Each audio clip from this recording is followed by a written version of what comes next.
انسان کتنی چیزوں کا مرکب ہے؟ دو. کون کون سی؟ ہاں جی، روح اور جسم.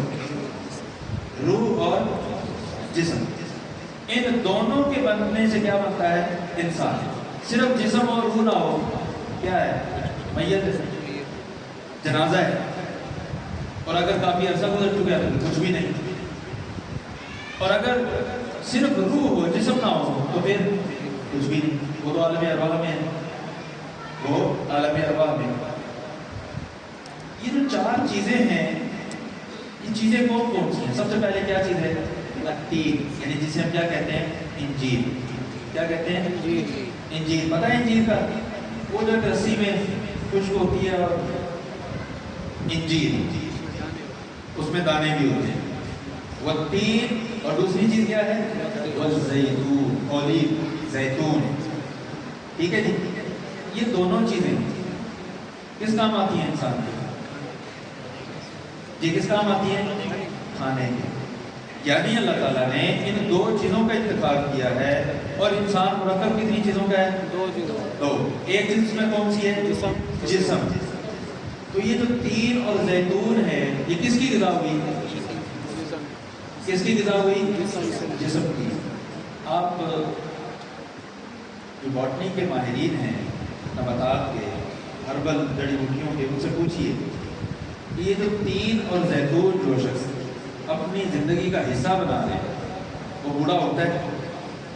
وہ بتائیں گے نہیں، وہ ہمیشہ لقد خلقنا الانسان فی احسن تقویم رہے گا. جسمانی طور پر کیا رہے گا؟ احسن تقویم. جو بوڑھا نہ ہو احسن تقویم ہے نا جی. کیوں جی؟ اچھا، آگے دو چیزیں کون کون سی ہیں؟ وطور سینین اور وہذا البلد الامین. یہ طور سینین کیا ہے؟ پہاڑ کا نام. کس کا نام ہے؟ پہاڑ کا. اور یہ کون سا پہاڑ ہے کہ جس پر کنہیں وحی اور اللہ کی کتاب ملی تھی؟ حضرت موسیٰ علیہ السلام. طور سینین وہ پہاڑ ہے جس پر حضرت موسیٰ علیہ السلام کو کیا ملی تھی؟ وحی، کتاب ملی. وَهَذَا الْبَلَدِ الْأَمِينَ، یہ آیت مکہ میں نازل ہوئی ہے. یہ سورت کہاں نازل ہوئی ہے؟ مکہ میں. تو مکہ میں وحی کسے ملی ہے؟ آپ صلی اللہ علیہ وسلم. تو سمجھ میں آیا چیزوں کا ربط آپس میں؟ پہلی دو چیزیں کس کے لیے؟ جسم کے لیے. باقی کیا چیز رہ گئی تھی انسان کی؟ روح رہ گئی تھی. باقی کیا چیز رہ گئی تھی؟ روح. روح کی غذا کیا چیز ہے؟ جی روح کی غذا وحی ہے. روح کی غذا وحی ہے. یہ کیسے پتہ چلا روح کی غذا وحی ہے؟ جسم کہاں سے بنا ہے جی؟ مٹی سے. تو غذا کہاں سے؟ مٹی سے. جسم کہاں سے بنا؟ مٹی سے. تو غذا کہاں سے آ رہی ہے؟ مٹی سے. روح کہاں سے آئی ہے؟ آسمان سے. آسمان سے. روح کہاں سے آئی ہے؟ تو غذا کہاں سے آنی چاہیے؟ آسمان سے. غذا کہاں سے آنی چاہیے؟ اور یہ ہمارے پاس اللہ کی کتاب. یہ ہمارے پاس اللہ کی کتاب. یہ کہاں سے آئی ہے؟ آسمان سے. سیدنا موسیٰ علیہ السلام کو جو وحی ملی، سیدنا موسیٰ علیہ السلام کو جو وحی ملی وہ کہاں سے آئی تھی؟ آسمان سے. یعنی طور سینین وہذا البلد الامین، یہ دو جگہوں کا ذکر نہیں ہے اصل میں، ان جگہوں پر نازل ہونے والی وحی کا ذکر ہے. اب آنے ان دونوں کو ملاتے ہیں. جسمانی غذا بھی لے لی، روحانی غذا بھی لے لی. جسمانی غذا لے کر جسم تکڑا ہو گیا، مضبوط ہے، تو روح کو بھی مضبوط ہونا چاہیے نا. وہ کس سے ہوگا؟ وحی سے. روح اور وحی، تو روح اور جسم دونوں مضبوط ہو گئے. تو نتیجہ کیا ہوگا؟ پانچویں آیت لَقَدْ خَلَقْنَا الْإِنسَانَ فِي أَحْسَنِ تَقْوِيمٍ. میں نے انسان کو نہایت بہترین سانچے اور ڈھانچے میں پیدا کیا ہے. جسم مضبوط، روح مضبوط. اب اس کو کوئی گمراہ نہیں کر سکتا، نہ اس کو کوئی پچھاڑ سکتا ہے، نہ کوئی اس کو ہرا سکتا ہے. جسمانی طور پر بھی روحانی طور پر۔ اللہ تعالیٰ نے فرمایا جب ہم نے انسان کو اس درجے تک پہنچا دیا،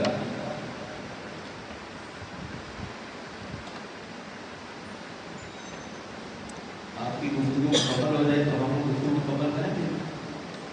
ادھر آ جائیں، ادھر آ جائیں۔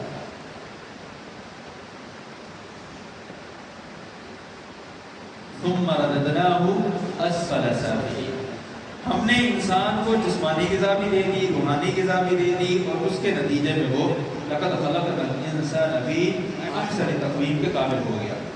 لیکن ثم رددناه اسفل سافلین، یہ بسا ہوگا اپنی ناکامیوں کی وجہ سے جوانی تک پہنچ کر پھر واپس بڑھاپے کی کمزوری سے پیدا کیا تھا، دوبارہ پھر کمزوری۔ لیکن اللہ تعالیٰ نے فرمایا الا الذین آمنوا وعملوا الصالحات، جو ایمان لانے والے ہیں، عمل صالح کرنے والے ہیں، وہ اسفل سافلین میں نہیں ہوتے۔ وہ کس میں نہیں ہوں گے؟ اسفل سافلین میں نہیں ہوں گے۔ ان کے لیے کیا ہوگا؟ فلہم اجر غیر ممنون، ان کے لیے ایسا اجر ہوگا جو ختم ہونے والا نہیں، ایسا اجر ہوگا ان کے لیے کہ جو ختم ہونے والا نہیں۔ اب یہاں دیکھتے ہیں اللہ تعالیٰ نے فرمایا الا الذین آمنوا، کیا فرمایا؟ آمن، اور دوسری چیز کیا بتلائی؟ وعاملوا، الا الذین آمنوا وعاملوا الصالحات۔ قرآن کریم میں یہ دونوں لفظ بہت زیادہ بار اکٹھے آتے ہیں، آمنوا وعاملوا الصالحات، آمنوا وعاملوا الصالحات۔ آج کی مجلس میں اگر آپ یہ چیز سمجھ لیں تو میرا خیال ہے آج کی مجلس کا بہت دعا ہوگا۔ یہ ایمان اور عمل صالح معتقدین تو جانتے ہیں، جنہوں نے اعتکاف کیا ہے، اللہ تعالیٰ سب کی عبادات اپنی بارگاہ میں قبول فرمائے۔ ایمان بتلائیں، اس میں عملی پہلو زیادہ ہوتے ہیں یا نظریاتی پہلو زیادہ ہوتے ہیں؟ پہلے نظریاتی پہلو۔ اس کو سمجھنے کے لیے ایمان کے کتنے ارکان ہیں جی؟ 6 ایک ہی طرح کتنے ہیں؟ 6۔ پہلا رکن اللہ پر ایمان، پھر فرشتوں پر، پھر کتابوں پر، پھر رسولوں پر، پھر اچھی بری تقریر پر، اور پھر آخرت کے دن پر۔ 6 چیزیں ہیں۔ کتنی چیزیں؟ 6۔ ان میں بتائیں کہ کس میں آپ کو عمل کرنا پڑا ہے، اس کے تقاضے ہیں وہ ٹھیک ہے، عمل ہے اس میں کوئی؟ صرف تھیوری ہے، نظریات ہے۔ اللہ کو ایک ماننا ہے، اللہ کے فرشتوں کو ماننا ہے، کتابوں کو ماننا ہے، رسولوں کو ماننا ہے، اچھی بری تقریر کو ماننا ہے، آخرت کے دن کو ماننا ہے، یہ ایمان ہے۔ اس کے تقاضے یہ ہے کہ ہم نے اس پر عمل کرنا ہے، اس کے تقاضے ہیں۔ تو ایمان کس چیز کا نام ہوا؟ نظریات۔ کس کا نام ہوا؟ نظریات۔ وعامل الصالحات، اور عمل صالح کیے۔ تھیوری کے مقابلے میں کیا چیز آتی ہے؟ پریکٹیکل۔ تھیوری کے مقابلے میں کیا چیز آتی ہے؟ پریکٹیکل۔ الا الذین آمنوا وعاملوا الصالحات، اسفل سافلین میں جانے سے وہ لوگ بچیں گے جن کے پاس کیا 2 چیزیں ہوں گی؟ ایمان اور عمل صالح۔ دوسرے لفظوں میں پریکٹیکل اور تھیوری ٹھیک ہو اور میرے ساتھ ہیں، پریکٹیکل ٹھیک ہے، تھیوری ٹھیک ہو اور پریکٹیکل ٹھیک ہو۔ جس کی یہ 2 چیزیں ٹھیک ہوں گی، اللہ تعالیٰ نے فرمایا وہ اسفل سافلین میں نہیں جائے گی، وہ اسفل سافلین میں نہیں جائے گی۔ تو یہ کہاں اس کا کیا بنے گا؟ فَلَهُمْ أَجْرٌ غَيْرُ مَمْنُونَ، اس کے لیے ایسا اجر ہوگا جو ختم ہونے والا نہیں ہے۔ اور یہ جو ایمان اور عمل صالح، تھیوری اور پریکٹیکل، یہ جو قرآن پاک میں بار بار آتا ہے، یہ محض نماز، روزہ، حج، زکوٰۃ نہیں ہے، وہ بھی ہیں اس میں، وہ پہلے نمبر پر ہیں۔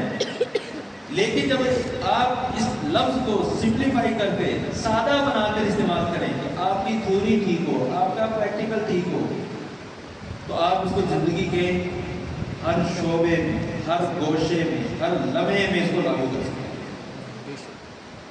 جو کچھ ایمان کے اندر شامل ہے وہ سب سے پہلے ہے، وہ سب سے پہلے ہے۔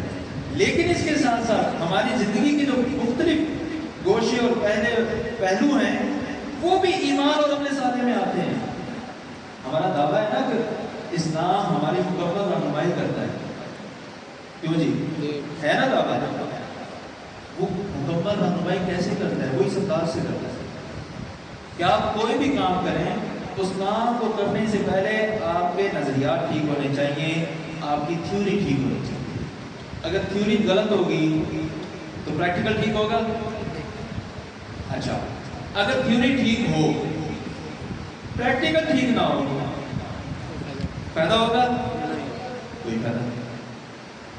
کیا ہونا چاہیے؟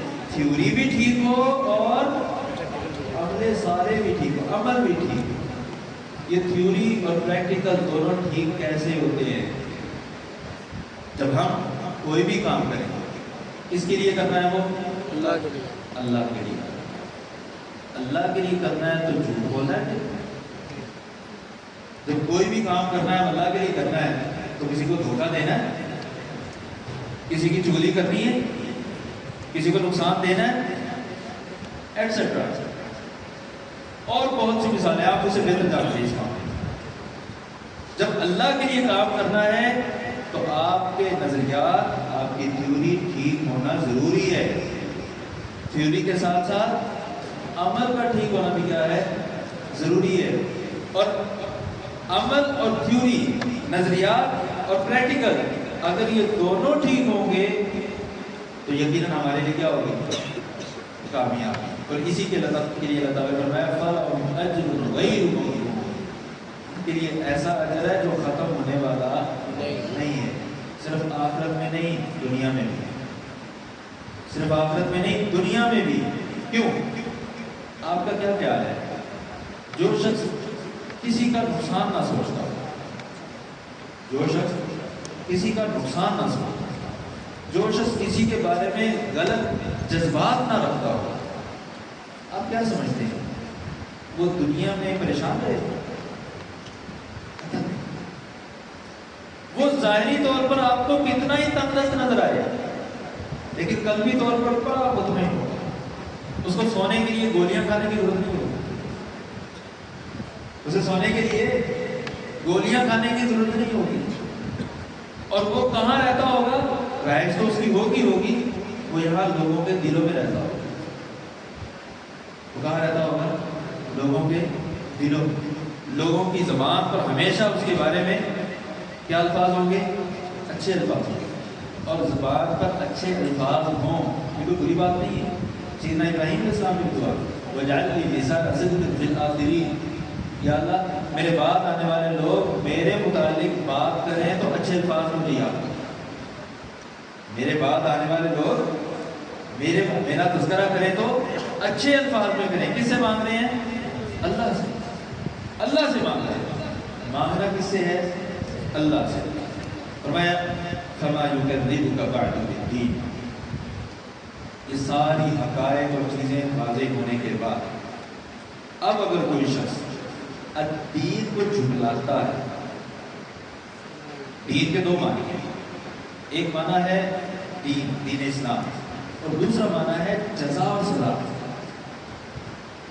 جزا اور سزا۔ فما يكذبك بعد بالدين، کہ جو شخص بھی اب اس ساری حقیقت کے واضح ہو جانے کے بعد کہ انسان کو اللہ تعالیٰ نے احسن تقویم بنایا ہے، اس کی جسمانی اور روحانی ساری کی ساری ضروریات پوری فرما دی ہیں، اب اگر کوئی شخص اس دین کو جھٹلاتا ہے جس پر یہ کتاب مشتمل ہے، اس دین کو جھٹلاتا ہے جس پر یہ کتاب مشتمل ہے، تو پھر الیس اللہ بأحکم الحاکمین، یہ دھمکی ہے، یہ آخری آیت دھمکی ہے۔ کیا اللہ تعالیٰ احکم الحاکمین نہیں ہے؟ دین کو جھٹلانے والا، دین کو یعنی قیامت کے دن کو جھٹلانے والا کیا سمجھتا ہے؟ یہ جہاں میٹھا اگلا کہیں میٹھا، رات گئی بات گئی نا۔ الیس اللہ باحکم الحاکمین، اللہ تعالیٰ احکم الحاکمین فیصلے کرنے والا نہیں ہے؟ یقیناً اللہ تعالیٰ فیصلے کرنے والا ہے۔ یہ جو آخری آیت ہے یہ ہمیں عمل کرنے پر اتارتی ہے۔ بالکل ایسے ہی ایک اسٹوڈنٹ کو پتا ہو کہ پیپر نہیں ہونا، پیپر نہیں ہونا، کرونا کے حساب سے پرسنٹیج لگا کے نمبر لگ جائیں گے، بچہ پڑھے گا؟ کیوں نہیں پڑھے گا؟ نہیں۔ اور اگر پتا ہو پیپر بھی ہوگا اور ٹکا کر ہوگا، پیپر بھی ہوگا اور ٹکا کر ہوگا، پھر جو چیکنگ ہوگی وہ بھی گٹھوں کے ساتھ نہیں ہوگی، پڑھ کر ہوگا، بچے کیا کریں گے؟ پڑھیں گے، پڑھیں گے۔ الیس اللہ باحکم الحاکمین، کہ اللہ تعالیٰ احکم الحاکمین نہیں ہے؟ وہ جو وہاں پر چیکنگ ہوگی نا وہ اللہ تعالیٰ نے کرنی، وہاں چیکنگ کس نے کرنی ہے؟ اللہ نے کرنی ہے۔ اور اللہ تعالیٰ احکم الحاکمین ہے، اللہ کے سامنے پیش ہونا ہے تو پھر اس کے لیے ہم تیاری کر کے جائیں، اس کے لیے ہم کیا کر کے جائیں؟ تیاری کر کے جائیں۔ اور تیاری کے لیے اللہ تعالیٰ نے ہمیں راہ دکھا دی ہے وحی کی شکل میں۔ روح کی تیاری کہاں سے ہوگی؟ وحی کی شکل میں ہوگی۔ اور جسم کو عبادت کے لیے جب تیار کرنا ہے تو وہ اچھی غذا سے کرنا ہے یا بری غذا سے کرنا ہے؟ اچھی غذا سے۔ اللہ تعالیٰ سے دعا ہے قرآن کریم کے یہ ہیرے اور موتی جواہرات ہدایات اور تعلیمات کی شکل میں ان کو کشید کر کے اپنی زندگی میں عملی طور پر پیش کرنے کی توفیق عطا فرمائے۔ وآخر دعوانا